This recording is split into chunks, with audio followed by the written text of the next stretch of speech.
ce trésor de Dieu là, avec toutes ces sémences de Dieu, tout le monde comptait sur lui. Tous les âges comptaient sur lui. Tous les Moïse comptaient sur lui. Tous les Paul comptaient sur lui. Toutes les étoiles comptaient sur cet ange dans sa mission. S'il faillissait, tout le programme de Dieu était fini. Alléluia. Dieu retournait dans sa forme. Vous voyez, il était théophanie. Il ne remplit jamais après les 16 éléments. Le serviteur prit 10 chameaux. C'est comme les 10 vierges qui partirent à la rencontre du Seigneur. Amen. Parmi les chameaux de son Seigneur, il partit ayant à sa disposition tous les biens de son Seigneur. On dit tous les biens. Il se leva et alla en Mésopotamie, dans une ville païenne, à la ville de Nachor. Il fit reposer les chameaux sous les genoux hors de la ville, près d'un puits au temps du soir. Au temps où sortent celles, ils vont puiser de l'eau. Il fit reposer les chameaux. Alléluia. Le repos. Très important. Où ça? À côté du puits, là où il y a de l'eau. Non? Exode 16, 23. Et Moïse leur dit, c'est ce que l'Éternel a ordonné. Demain est le jour du repos, le sabbat, consacré à l'Éternel. Faites cuire ce que vous avez à faire cuire. Et ainsi de suite. Je vais aller au Exode 20. Vous pouvez lire Exode 16, vous lisez Exode 20 aussi. Souviens-toi du jour du repos. Souviens-toi du jour du repos pour le sanctifier. Donc le repos, c'est très important pour chaque chrétien. Le repos. Avant que Dieu ne montre l'Apocalypse, les symboles, tout à Jean. Alléluia. Jean devait entrer dans le repos pour voir le jour du Seigneur. Souviens-toi du jour du repos pour le sanctifier. Tu travailleras 6 jours. 6, c'est le chiffre de l'homme. Et tu feras tout ton ouvrage.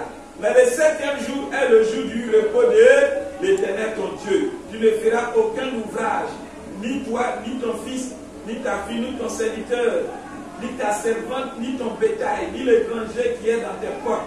Car en 6 jours, l'Éternel a fait les cieux et la terre et la mer et tout ce qui est contenu. Il s'est reposé le 7e jour. C'est pourquoi l'Éternel a béni le jour du repos et l'a sanctifié. C'est le Saint-Esprit. Amen. Le Saint-Esprit, alléluia, c'est le sabbat. Lisons Branham. Amen. Il dit donc, il a dit dans Vision de Patmos.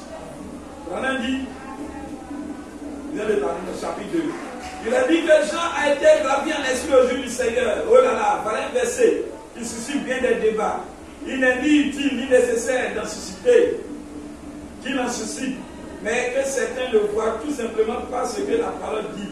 D'autres sont aveugles. Ils ne voient pas, ils n'ont pas encore le Saint-Esprit. Tout d'abord, nous voyons des braves gens qui disent que le jour du Seigneur, c'est le jour du sabbat. Il y a d'autres qui disent jour du Seigneur, là, c'est le jour du sabbat. Qui a pour eux le samedi. Donc, pour eux, il y a des gens là. Eux, même jusqu'aujourd'hui, pour eux, c'est le jour du sabbat, le samedi. Ils font comme les Juifs. Amen. Ils disent c'est là que le samedi on doit adorer. D'autres disent c'est le dimanche, les catholiques là. Et il y a beaucoup de catholiques. Il va venir mercredi, il va venir même vendredi. Souvent, il ne vient pas jeudi. Mais c'est dimanche là, c'est là qu'il va venir. Oui, c'est dimanche. Quel est le jour du Seigneur? Amen. C'est pas la vérité. Il dit c'est le jour du sabbat qui pourrait samedi. Et puis, il y en a d'autres qui disent que le jour du Seigneur c'est le dimanche. Vous voyez, ici, le premier jour de la semaine. Mais comment pourrait-on être? Comment est-ce que ça s'appelle l'un ou l'autre? Alléluia. On va donner une précision. Vous allez être plus loin. Tout cela c'est très riche. Il dit Jean a été transporté jusqu'au jour du Seigneur pour voir ce qui doit venir. Et ainsi de suite. Vous allez un peu plus haut. Amen.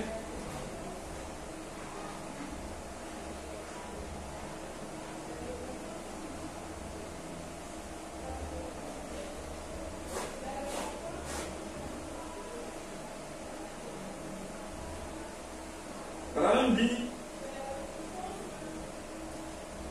donc, il dit, c'est là le vrai sabbat qui avait été promis, toujours dans le Vision de Patmos.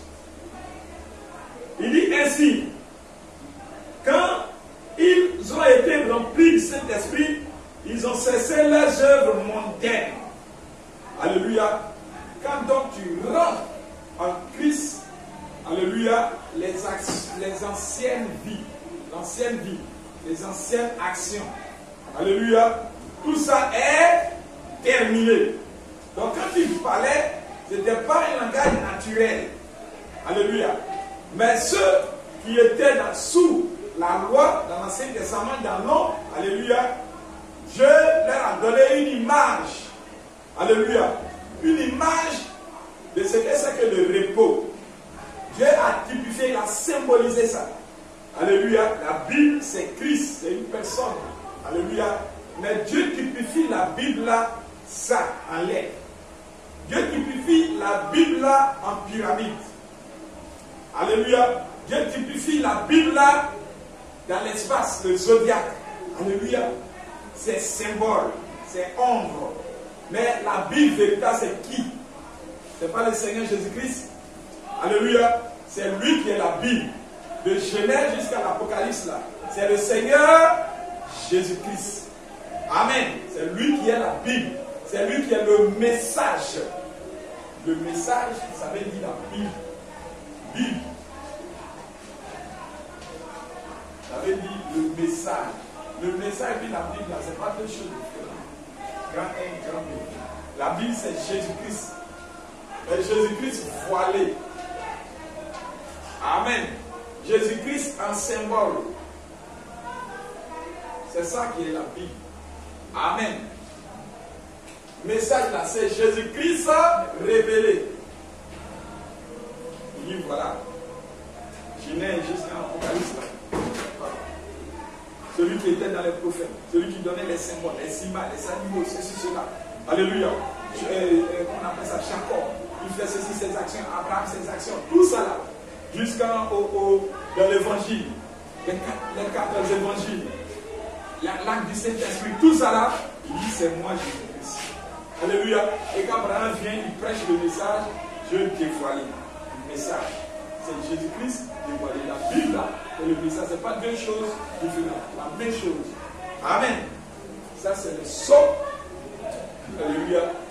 Et ça c'est les tonnerres. Alléluia. Mon nom qui est là, et lui, à personne. Est-ce que c'est deux personnes différentes? Une personne. Alléluia. Celui-là, tu le vois, il a bras comme ça. Mais bras là, mais là, il ne sait pas c'est quelle couleur il a, mais il sait que c'est un bois qui est là, qui s'est levé. Mais je ne sais pas, là, je ne connais pas les traits, tous les détails là, je ne connais pas. Mais je sais que c'est bras. Il sait que c'est tête. Alléluia. Tête là doit avoir œil, doit avoir bouche, mais je ne vois pas ça. Quand tu vois la tête homme qui est là, est-ce que tu vois la bouche là? Tu vois la langue qui est là? Tu ne vois pas tous les détails. Vrai ou faux? C'est ça qui est la vie qui est ici. Donc si tu prends ça, tu vas aller faire l'église seul, sans le message là. Alléluia.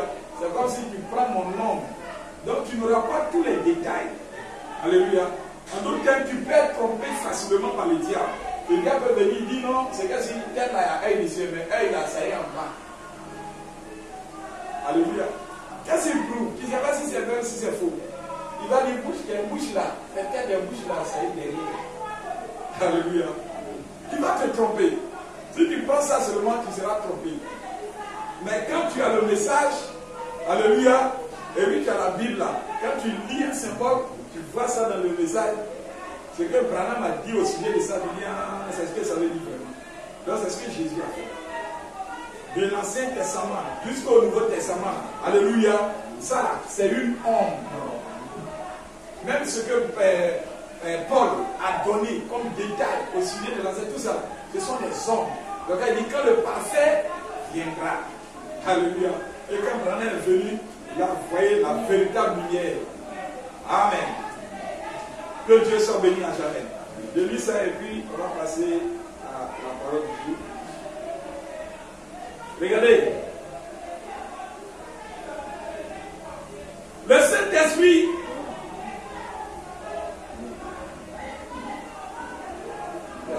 il dit donc, il dit le repos là, le sabbat. Quand il parle de la vision de Patmos, aujourd'hui on va pas finir ça vraiment, c'est long. Donc aujourd'hui on a parlé de préambule, comment Jean est arrivé là-bas, alléluia, de l'importance de l'Apocalypse. Dieu a cacheté cela, c'est authentique, donné cela à Jean. Et nous parlons du sabbat. Avant que Jean ne reçoive ses révélations, alléluia, Dieu devait le faire entrer dans son repos. Signe que, avant que nous puissions entrer en Christ, recevoir la parole, le message, les âges, les sceaux, nous devons être baptisés du Saint-Esprit. Et c'est ça qui est le sabbat, c'est ça qui est le repos. Ce n'est pas le samedi, ce n'est pas le dimanche. Ça, ce sont les ombres. Mais maintenant, nous avons la véritable signification du sabbat. Il dit c'est le Saint-Esprit. Alléluia. C'est le royaume de Dieu. Amen. Il dit donc, le jour de la Pentecôte, il dit, oh, cela s'est accompli environ 700 ans plus tard, quand il parlait d'Ésaïe 28, qu'on a lu là, précepte où les fait rentrer dans son repos. Il dit, cela s'est accompli 700 ans le jour de la Pentecôte, quand ils ont tous été remplis du Saint-Esprit. Donc ils ont eu leur repos. Alléluia. Quand ils ont tous été remplis du Saint-Esprit, exactement comme cela avait été annoncé, c'est là le vrai sabbat. Donc si aujourd'hui tu dis non, le sabbat là, c'est que je vais à l'église chaque dimanche là, c'est faux, tu es trompé. C'est comme si tu prends encore l'ombre. Vous voyez non, tu es trompé par le diable. Branham dit c'est le Saint-Esprit. Donc quand tu prends le message, et puis le message te dit c'est le Saint-Esprit, maintenant tu comprends. Alors tu vas te mettre à prier. Mais aussi longtemps que tu ne vas pas recevoir le message, alléluia, il va rester, il y en a qui disent non, on ne prend pas le message, on ne prend pas le message. Quelle que soit ta prédication, même si tu prêches comme un ange. Aujourd'hui, là, les gens de Gédéon, là, eux, ils ne prennent pas le message. Ils sont allés un peu le message, alléluia. Mais aujourd'hui, là, eux, ils prêchent la Bible seulement. Les gens de Kapou, là, eux, ils ne veulent même pas entendre parler de Dieu. Eux-mêmes, ils ont leur propre message à eux. Capou 1, Capou 2, Capou 3, Capou 4, Capou 5. Alléluia. Chacun fait ses lettres, ses circulaires. Ça veut dire quoi? Alléluia. Et votre femme aussi fait ses circulaires et ses lettres. Jefferson lui aussi commence à envoyer ses lettres. Alléluia. Le bandourien. Amen. Or, la Bible est là. Simplement, Jésus-Christ est là. Le message est là. Branham dit non, n'ajoutez foi à aucun esprit, il ne dit pas exactement ce qu'il dit. Alléluia. Ce matin-là, ce n'est pas Branham ce matin ici. On sait Branham. Mais il faut un prédicateur de prêcher ça. Amen. C'est là le vrai sabbat qui avait été promis. Ainsi, quand ils ont été remplis du Saint-Esprit, ils ont cessé leurs œuvres mondaines. Leurs actions mondaines, ils ont cessé ça. Leur mauvaise voie, la drogue, la cigarette, les femmes qui vont sortir des garçons à gauche à droite. Quand tu reçois le Saint-Esprit, là, tout ça va c'est fini. Donc tu te reposes maintenant. C'est Dieu maintenant qui te conduit. C'est ton sabbat qui est rentré dans le vrai sabbat. Le Saint-Esprit a pris le contrôle de leur vie. Ils sont entrés dans le repos. Voilà votre repos. Voilà votre sabbat. Alléluia. Si quelqu'un te dit sabbat, c'est un dimanche, ou on n'a qu'à faire comme les juifs, il faut lui dire que non, c'est faux. On va dire que c'est vrai, mais non, c'est faux. Alléluia. C'est faux. Le sabbat, c'est le Saint-Esprit. Donc, aussi longtemps que quelqu'un n'a pas le Saint-Esprit, quelle que soit sa religiosité, quelle que soit sa doctrine, alléluia, s'il n'est pas rentré en Christ, il n'est pas encore dans le repos. Amen. Voilà votre sabbat. Ce n'est pas un jour. Donc ce n'est pas dimanche, mercredi, samedi, non. Ni une année. Alléluia. Mais une éternité à être remplie et bénie par le Saint-Esprit. Alléluia. Il dit, Dieu sanctifia le 7e jour et Dieu bénit le 7e jour.